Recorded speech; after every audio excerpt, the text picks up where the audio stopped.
Всем привет, меня зовут Рома Верш, и на этом канале я показываю, как живет Америка глазами фотографа и эмигранта. Сейчас в Штатах неделя Хэллоуина. Это то время, когда на фасадах появляются скелеты, зомби, паутина, а все криповые истории становятся актуальными. И в этом ролике их будет достаточно. Потому что сегодня я встречусь, наверное, с самым харизматичным дизайнером надгробий из Сан-Франциско. Он, так сказать, сменил дизайн для живых на дизайн для мертвых. Однажды я написал про него твит, очень хотелось поделиться с подписчиками тем диким стилем, который он раздает.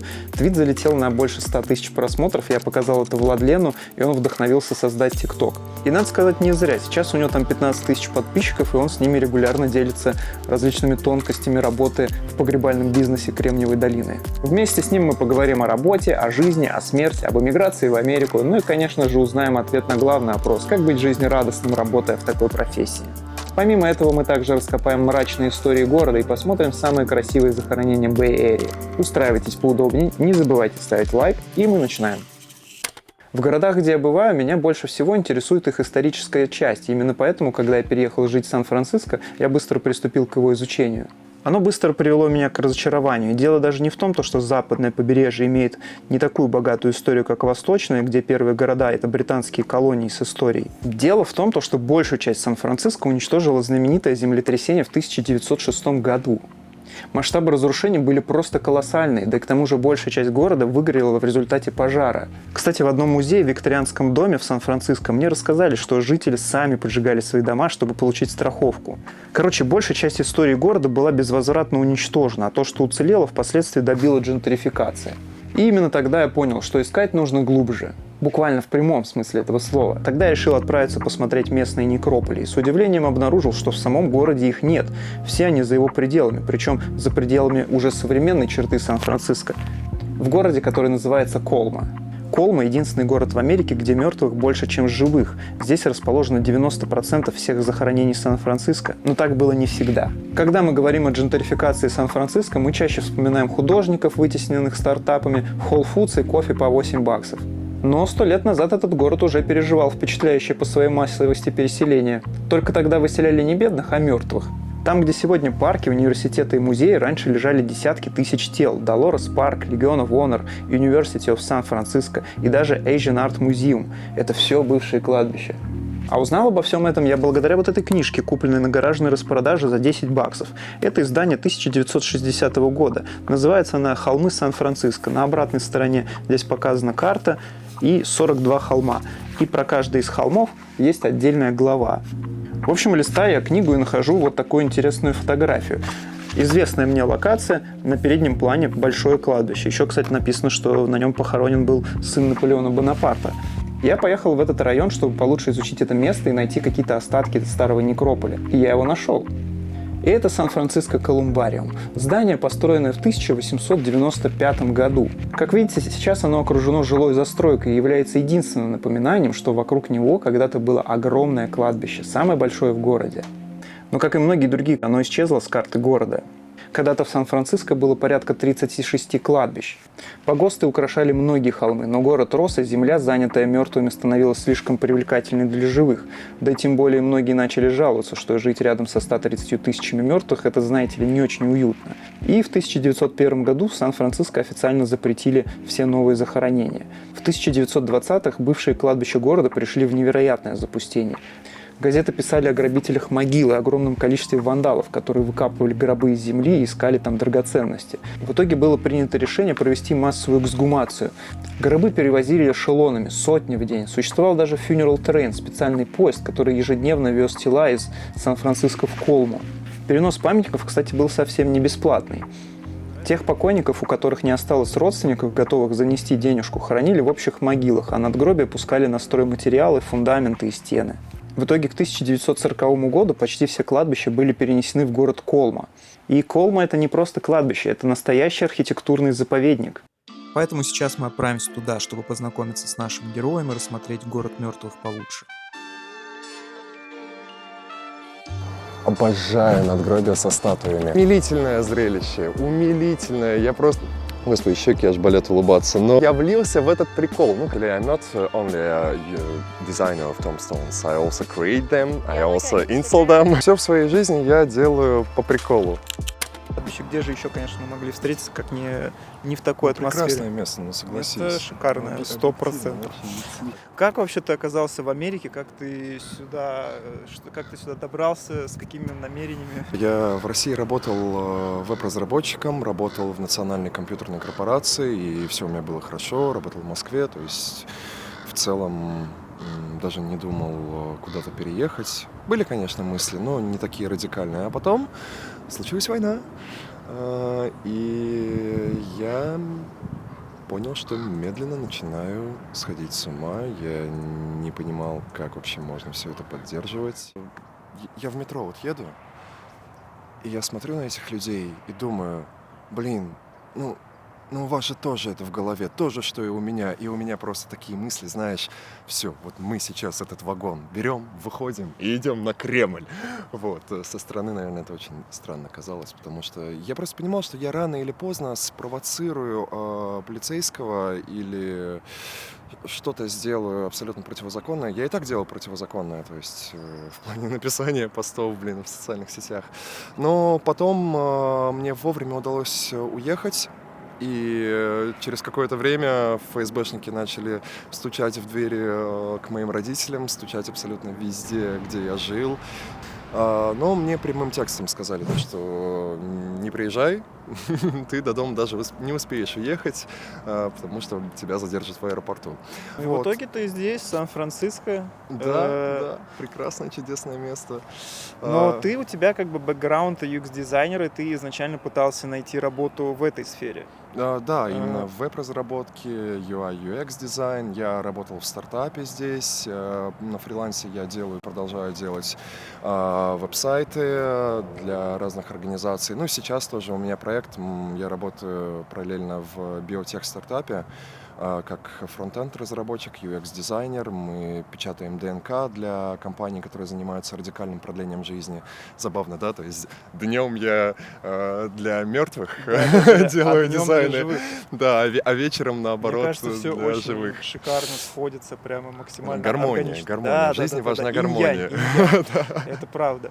Я так понял, многие узнали о тебе благодаря выпуску Варламова, где он делал обзор Сан-Франциско, и ты его как-то совершенно случайно или не случайно, я не знаю, встретил и провел ему экскурсию по самому злачному району города вообще. Да, как это было? Расскажи. Это очень забавная история. Неисповедимы пути иммигранта. Я работал в очень многих местах, и был у меня такой печальный период моей жизни, когда я работал в охране в Сан-Франциско. Я вижу его и такой, блин, а как будет прикольно, если я сейчас с Варламовым запишу кружочек для своего друга. И он заходит, говорит, hello. Я говорю, ну здорово, а у самого рожа ехидная такая. Вот. И он начинает что-то спрашивать про бомжей, про воров, я ему начинаю рассказывать, все весело, задорно, и он говорит, блин, а давай ты мне сейчас это в петличку расскажешь. Я такой, а давай. Все, мы что-то там записали, маленький кусочек, и потом я выхожу, мне нужно идти на другую точку, и я встречаю его на перекрестке. Опять встретились. И я ему просто говорю, так наклоняюсь, говорю, чувак, если что, я тебя не преследую, мне просто в другое место действительно нужно. И у меня в голове возникает мысль, а это ж будет пипец как прикольно, если я заведу Варламова в самый криминальный район Сан-Франциско. И все, я его провел до этих вот наркоманов. Ну как, к своему офису я его провел, где там наркотой торгуют прямо на улице, и люди умирают. Да, вот, и когда все это видишь, этот вот запах с утра, это ввергло меня в такую жуткую прям депрессию. Я очень долго как бы от этого отходил, еще адаптационный период, то есть в миграции мы же все проходим через депрессию. И переходя к работе в надгробиях, что забавно, почему я еще согласился, вот это вот внутреннее состояние грусти, тоски, депрессии, одиночества, оно настолько коррелировалось с тем, то, что я делаю, я сижу и вырезаю эпитафии на надгробиях. И мне стало в моменте так смешно с этого, что как будто бы я... Клин клином вышибал. Да, что я достиг вот этого вот дна, от которого как бы можно уже морально оттолкнуться и уже что-то делать, что-то веселое, светлое. Внезапно из-за туч вышло солнце, погода стала приятней, и мы отправились на прогулку. Вот конкретно здесь, насколько мне известно, уже никого не хоронят, потому что все захоронения, они такого 1920-го, чуть позже. Так что поэтому здесь самые такие богатые, самые красивые надгробия. Когда еще у бумеров были деньги что-то такое себе отстроить. Сейчас построить нечто подобное, вот как тот мавзолей, это, наверное, стоит как квартира в Сан-Франциско. Говард. Здорово, Говард. И внутри там все мрамор. Ну, это в таких мавзолеях там целые семьи похоронены. Тоже интересно иногда посмотреть. Ну да, тут 1918, 28. Обычно все. Как тут хоронят? Тут прям тела? Да, здесь прям тела. Это забавно, потому что мой коллега один раз не знал, что в таких вот ящичках именно тела находятся. И задача была именно вынуть вот эту вот табличку и заменить ее на нечто новое. Ну, он думал, ну там как какой-то колумбариум, знаешь, там это откроет, а там максимум урна с прахом, или это куда-то спрятано. Но нет, он открывает, и там ноги чьи-то. Поэтому, да, очень много таких приколов. Сейчас уже в мавзолее особо никто не хоронит, потому что сделать даже просто большое какое-то надгробие, это стоит, наверное, от 20 до, ну и больше, до 40 тысяч долларов примерно. Такие небольшие маркеры, они так называются, квадратики, они недорогие. То есть само надгробие будет стоить где-то 5000 долларов, ну плюс еще, конечно же, мзда кладбищу за место на недвижке. Практически весь Сан-Франциско, вот Долорес парк, где люди каждые выходные тусуются огромным количеством, это все кладбища бывшие, потому что во времена золотой лихорадки, когда строили мост «Золотые ворота», там умерло просто огромное количество людей. Огромное количество мигрантов, китайцев, и их хоронили недалеко, отходя от моста, вот, как раз-таки в Сан-Франциско. И потом все эти тела эксгумировали, и вот образовался такой вот прекрасный город под названием Колма. Его местные называют City of the Dead, потому что город мертвых, потому что на одного живого человека здесь приходится 1000 мертвецов. И, по сути, ну, здесь живут люди, но больше не живут. Со всей Бэй-Эрии съезжаются сюда, и этим этот город и интересен, то что мы вот сейчас находимся на кладбище Сайпресс Лоун, тут просто очень красиво, живописно, тут огромное количество мавзолеев, именно всякой разной архитектуры. А если посмотреть за оградку, там уже итальянское кладбище, там японское, там китайское, там греческое, там православное ортодоксальное, там сербское. То есть и у каждого кладбища совершенно своя какая-то тематика похоронной культуры.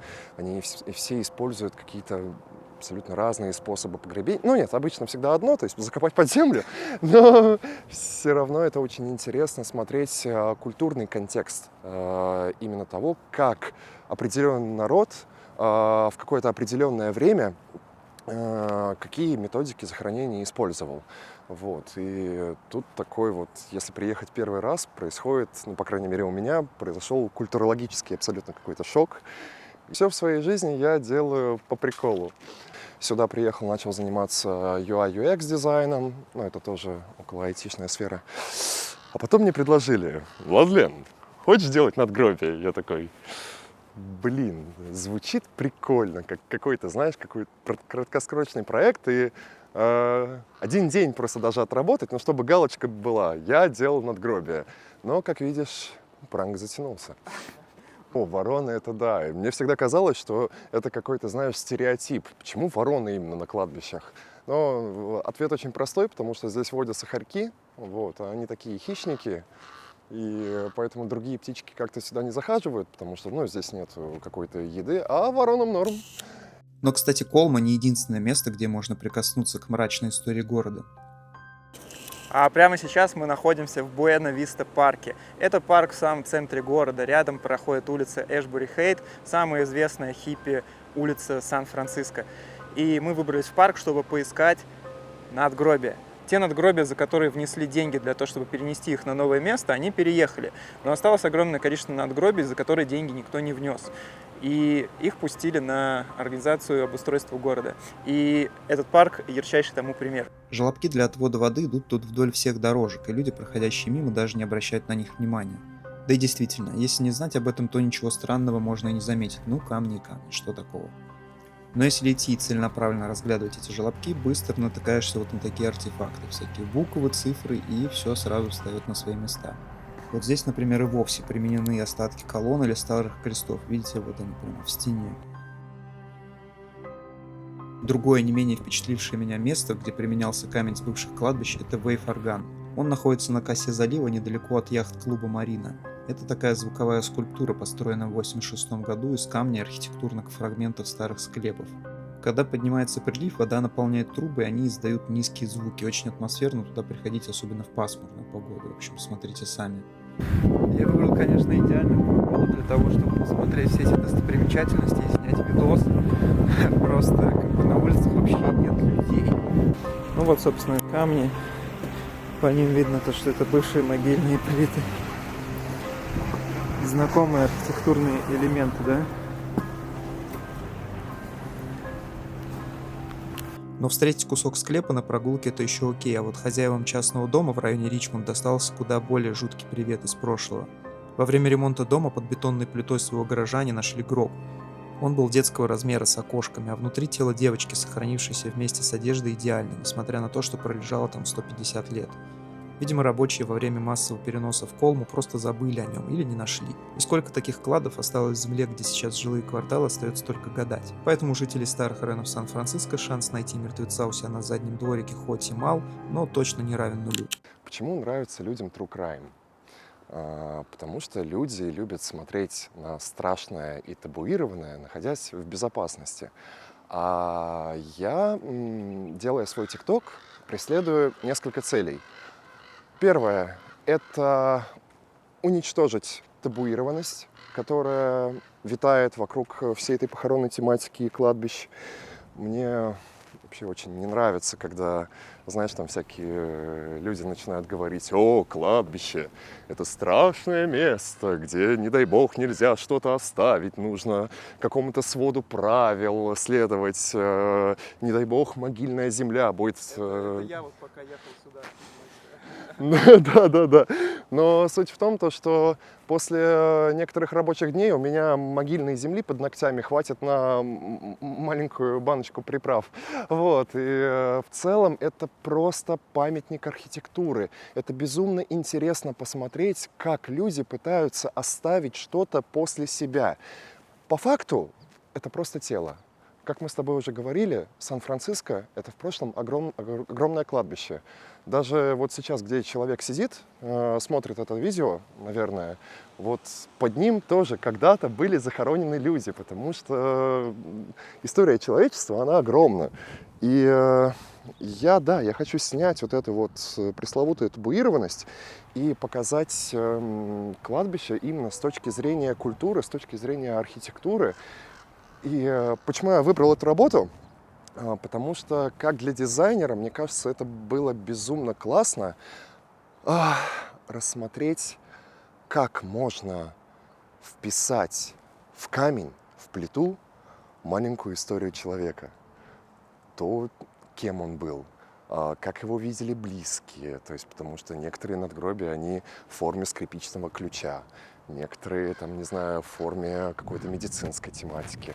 Вот это вот одно из моих любимых.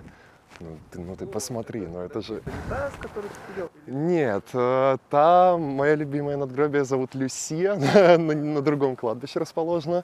Но по факту это не надгробие, это скамейка, но вот это прям конкретно надгробие. Обожаю его, ну ты посмотри на это просто бесподобно. Я в восторге. Это все очень красиво, и опять же, почему люди любят смотреть тематику кладбища? Я же стараюсь все через призму юмора все это показать. И если брать с антропологической точки зрения, смех и страх, за это отвечает у нас один участок мозга. И что мы делаем, когда смеемся? Мы открываем рот, мы показываем зубы. Почему? Потому что юмор — это глюк в мозге. Глюк вызывает какую-то опасность. А потом через долю секунды человек понимает, что он находится в безопасности, и с ним все окей. И вот эта вот энергия, она выплескивается через смех. Поэтому это очень благодарная почва шутить про чернуху, что я, собственно, и делаю. Очень хочется окружить себя такой вот аудиторией, которая тоже готова рассмотреть кладбище не как место скорби, а как вот без магического прекрасное. Мне очень нравится, когда, вот, допустим, у мексиканцев есть там праздник смерти, да, когда смерть — это похороны — это праздник прощания с человеком. Это праздник его прошедшей жизни. То есть ты не грустишь, ты именно провожаешь его. И мне такая тематика очень близка, потому что, ну, камон, после смерти нам уже плевать абсолютно на все. Что бы я бы хотел бы? Я в любом случае, наверное, завещал бы свое тело науке, и остаток просто прахом где-то развеять. Мне не нужно надгробие. Я хотел бы что-то при жизни оставить. Но, хотя с этим я тоже недавно читал, прикольный факт был. Мужчина завещал тело своей матери для каких-то научных изучений. Ну, ей уже было, наверное, все равно. Ну, наверное, они как-то договорились. Вот, для именно изучения Альцгеймера. Но что-то пошло не так, и тело его матери использовано было для испытания взрывов на военном полигоне. И ты можешь представить, что с ней стало, да? Вот, ну, люблю. Вот, поэтому, да нет, я бы не хотел бы камень после себя. Знаешь, есть такая фраза «memento mori», «помни о смерти». И не с той точки зрения, что я когда-нибудь умру, меня не станет и все, а понимание того, что жизнь конечна, заставляет тебя проявлять какую-то ежедневную активность, потому что ты понимаешь, что в целом ничего не имеет смысла. Все, что максимум после меня останется, это маленький камушек, на который через какое-то количество лет даже никто приходить не будет.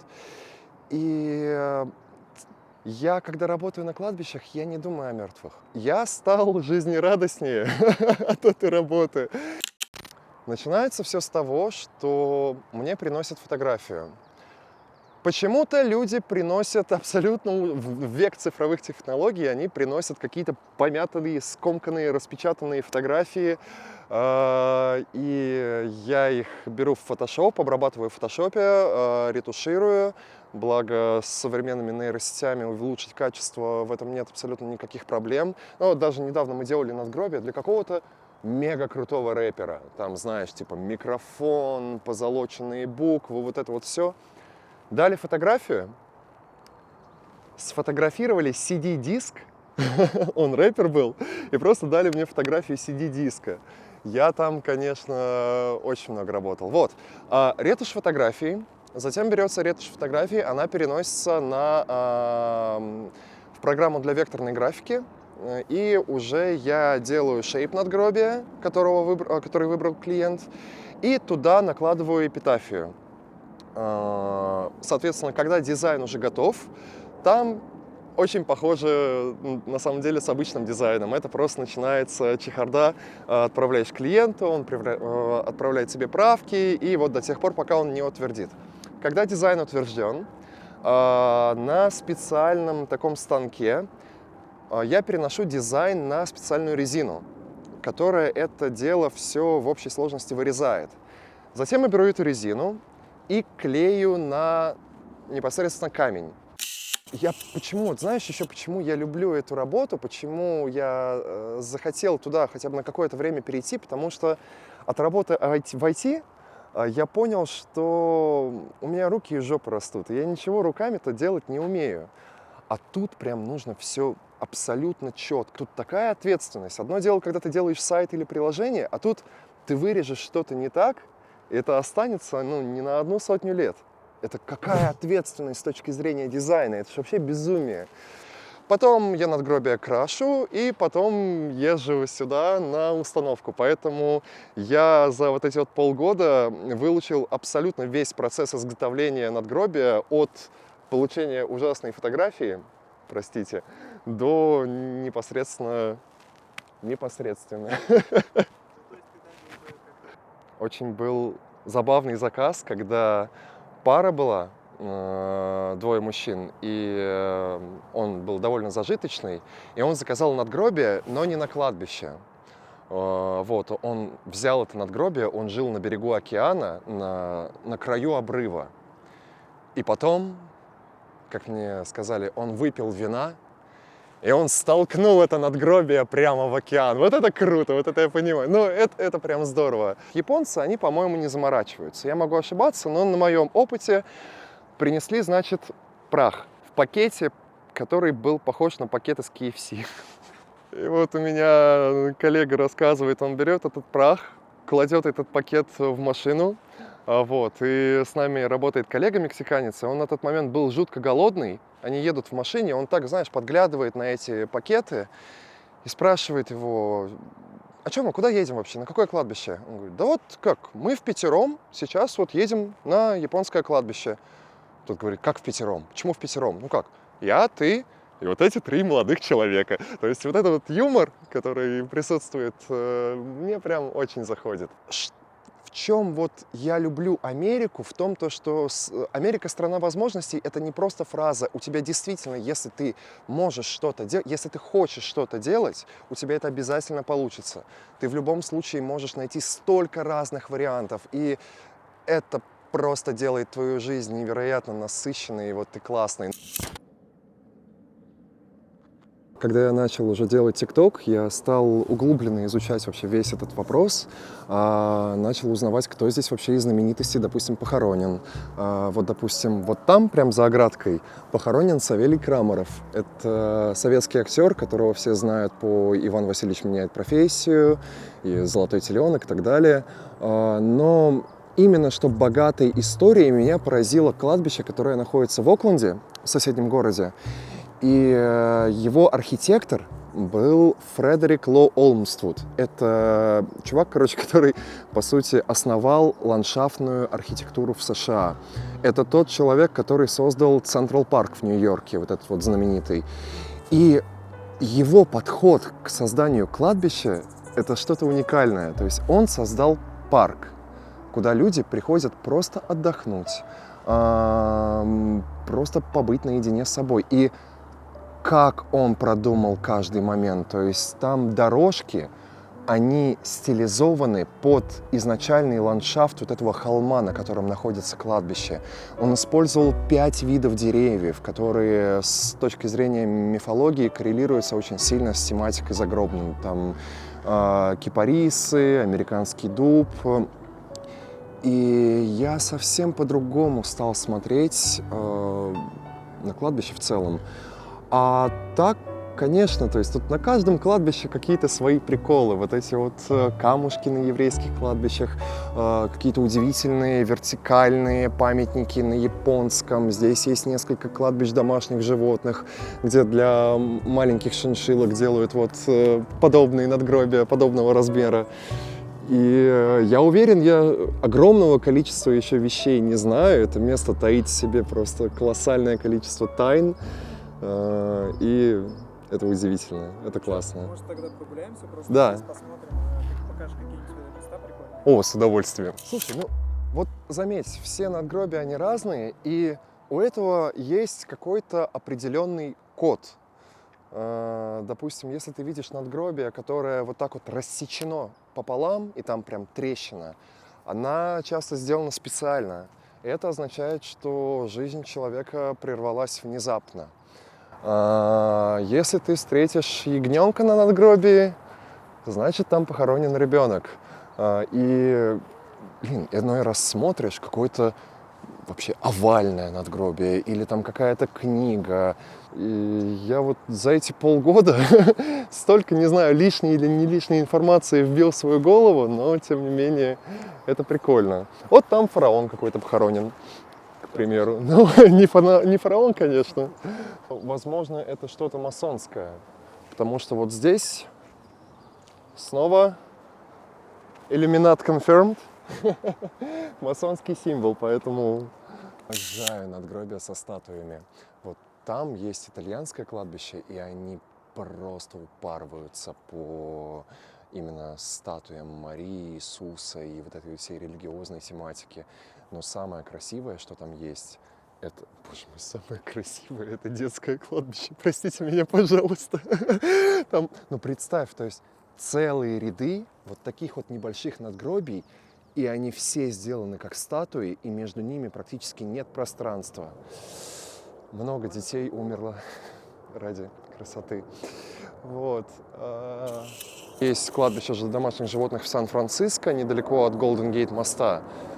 Умилительное зрелище, умилительное. Я просто обожаю, вот чем меньше тушка для какой-нибудь мышки, тем, по-моему, больше надгробия. И там пишут, ты смотришь на эпитафии людей, там самый лучший такой-то, такой-то был таким превосходным. Но когда речь касается животного, эпитафия там, ну, это слезы ты проливаешь. Там вот такой вот текст. Я не помню, в каком городе есть самое большое кладбище домашних животных. И у него история довольно забавная, связана с тем, что довольно долгое время туда, к животинке, подхоранивали и хозяина. То есть ты идешь, смотришь на надгробия животных, но на самом деле там еще и его хозяин хоронится. Вот сначала животное у тебя жило, а потом ты к нему подселился. Потом это все дело закрыли.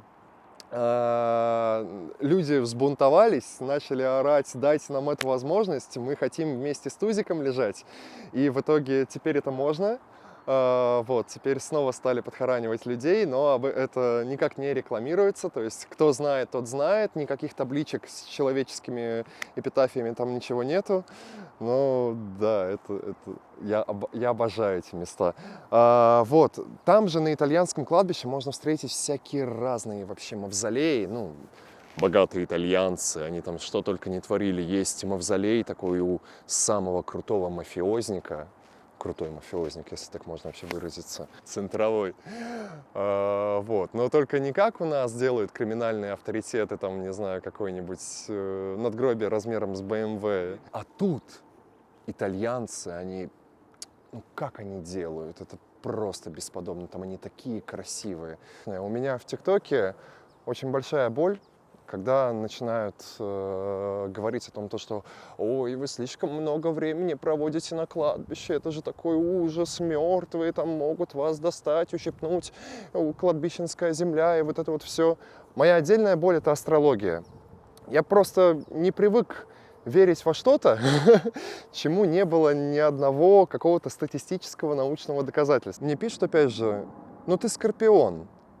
А они не знают, что я скорпион. И самое обидное, что я скорпион. Вопрос вот этой всей мистификации — это моя личная боль, потому что мои родители не верили в психотерапию, и они меня очень часто водили к знахаркам, экстрасенсам, гадалкам и тому подобное. И очень долгое время я жил с убеждением того, что я одержим. Потому что они мне говорили, что ты одержим. И после этого я немножко стал таким вот противником всего того, что не подтверждается наукой. И поэтому я хочу людям рассказать то, что не бойтесь кладбищ. Тут просто тела. Там, где вы сейчас находитесь, под вами тоже тела. Да. Вот смотри, ягненок. Как мы уже выяснили, значит, тут похоронен ребенок. Я просто видел как-то много-много надгробий с такими ягнятами. Мне стало интересно. 89, 97. Ну да. Ой. Грустно, грустно. О, сова. Это сова. Ну ты посмотри на эти статуи, да? Где ты еще такое количество статуй увидишь? Америка — это страна мигрантов. Здесь, в принципе, со всего мира люди, уставшие от войн, приезжали на изолированный материк и строили здесь свою историю. Наши друзья-мигранты, вот они делают нечто подобное. И это прекрасно. Ты просто можешь на одном материке, по сути, увидеть культуру всего мира. Я все время пою. Я, не по своему профильному, я трэш-метал пел в России. Вот, здесь я стараюсь немножечко не тревожить мертвецов.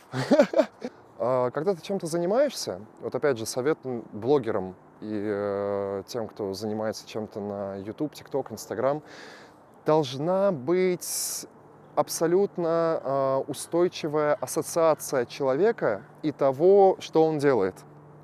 Если не будет ассоциации, то это будет довольно тяжело. А я вот нашел свою ассоциацию с надгробиями, Господи Иисусе. Блин, ну знаешь, я когда смотрю на вот эти все массивные очень надгробия, мы за могилой Савелия Крамарова устанавливали месяц назад надгробие, 3-метровый просто огонь. И там, конечно, было легче, потому что мы также использовали трактор, всякую технику, оборудование, чтобы по кусочкам вот это вот все собирать. Но как вот это привести, я не представляю. Но это просто икона минимализма или брутализма, я не знаю, мне очень нравится. Закат на пустом кладбище смотрелся особенно роскошно. И хоть я гулял тут и в туман, и в дождь, и в солнечный день, я могу сказать, что это место стоит визита в любое время года. А общаясь с Владленом, невозможно не зарядиться его позитивом и лишний раз вспомнить, что не место красит человека, а человек место. Ведь никогда не знаешь, куда занесет тебя жизнь, но наше отношение к событиям определяет наше бытие. Всем спасибо за просмотр, не забывайте ставить лайк, пишите комментарии, если понравилось, и увидимся в следующих выпусках.